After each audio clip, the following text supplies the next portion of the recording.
ಸಾಂಬಾರನ್ನೇ ತಿಂದು ತಿಂದು ಬೋರ್ ಆಗಿದ್ದರೆ ಈ ಥರ ಕಾಯಿ ತುರಿ ರಸಮ್ ಒಂದ್ಸಲಿ ಮಾಡಿ ನೋಡಿ, ಸೂಪರ್ ಟೇಸ್ಟಾಗಿರುತ್ತೆ.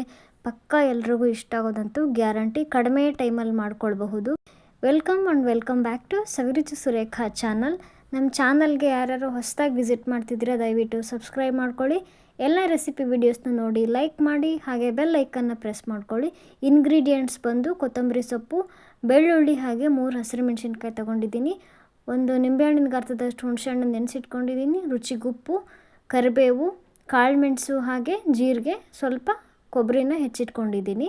ಸಪ್ರೇಟಾಗಿ ಒಂದು ಬೌಲಲ್ಲಿ ಕೊಬ್ಬರಿ ರಸನೂ ಕೂಡ ಮಾಡ್ಕೊಳ್ಬೇಕಾಗುತ್ತೆ, ತೋರಿಸ್ತೀನಿ ಅದನ್ನು.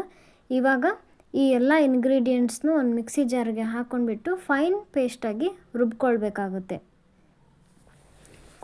ಇಲ್ಲಿ ನೋಡ್ತಾ ಇರ್ಬೋದು, ಖಾರಕ್ಕೆ ಘಮಕ್ಕೆ ಎಷ್ಟು ಬೇಕೋ ಅಷ್ಟು ಜೀರಿಗೆ ಹಾಗೆ ಕಾಳುಮೆಣಸನ್ನು ಸೇರಿಸ್ಕೊಂಡಿದ್ದಾಯ್ತು. ಇವಾಗ ಕರಿಬೇವು ಸೊಪ್ಪನ್ನು ಹಾಕ್ಕೊಳ್ತಾ ಇದ್ದೀನಿ. ಒಗ್ಗರಣೆಯಲ್ಲಿ ಬೆರೆಸಲ್ಲ, ಇಲ್ಲೇ ಹಾಕ್ಕೊಳ್ತಾ ಇದ್ದೀನಿ.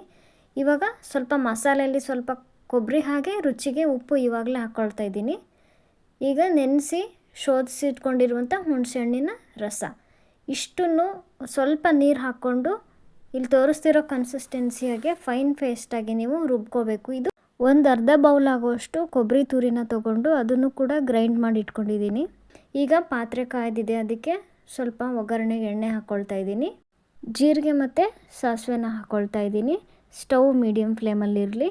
ಇದಕ್ಕೆ ಇನ್ನೂ ರುಚಿ ಹೆಚ್ಚಾಗಬೇಕು ಅಂದರೆ 3 ಪೀಸು ಒಣಮೆಣಸಿನ್ಕಾಯಿನ ಅಂದರೆ ಕೆಂಪು ಮೆಣಸಿನ್ಕಾಯಿನ ಹಾಕ್ಕೊಳ್ತಾ ಇದ್ದೀನಿ. ಇವಾಗ ರೆಡಿ ಮಾಡಿಟ್ಕೊಂಡಿರುವ ಮಸಾಲೆನ ಹಾಕ್ಕೊಳ್ಬೇಕು. ತರಿಯಾಗಿ ರುಬ್ಕೊಳ್ಬೇಡಿ, ಇಷ್ಟೇ ಚೆನ್ನಾಗಿ ರುಬ್ಬಿಟ್ಕೊಳ್ಬೇಕು.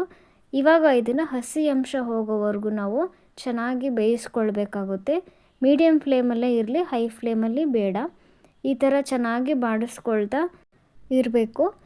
ಮತ್ತು ಇದಕ್ಕೆ ಮಿಕ್ಸಿ ಜಾರಲ್ಲೇ ನೀರು ಹಾಕ್ಕೊಂಡ್ಬಿಟ್ಟು ಅದನ್ನು ಮತ್ತೆ ಇದಕ್ಕೆ ಹಾಕ್ಕೊಳ್ತಾ ಇದ್ದೀನಿ ನೋಡಿ. ಈ ರಸಮ್ ಚೆನ್ನಾಗಿ ಕುದಿ ಬಂದಾಗ ರುಬ್ಬಿಟ್ಕೊಂಡಿರುವ ಕಾಯಿ ತುರಿನ ಹಾಕ್ಕೊಳ್ತಾ ಇದ್ದೀನಿ.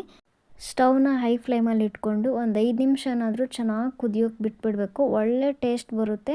ಹಸಿ ಅಂಶ ಎಲ್ಲ ಹೋಗಿ ಹೆಲ್ದಿಯಾಗಿರುವಂತಹ ಕಾಯಿ ತುರಿ ರಸಮ್ಮು ರೆಡಿಯಾಗಿರುತ್ತೆ. ಒಂದ್ಸಲಿ ಟ್ರೈ ಮಾಡಿ, ನಿಮಗೂ ಟೇಸ್ಟ್ ಹೇಗಿದೆ ಅಂತ ಗೊತ್ತಾಗುತ್ತೆ. ಚೆನ್ನಾಗಿರುತ್ತೆ ರೆಸಿಪಿ.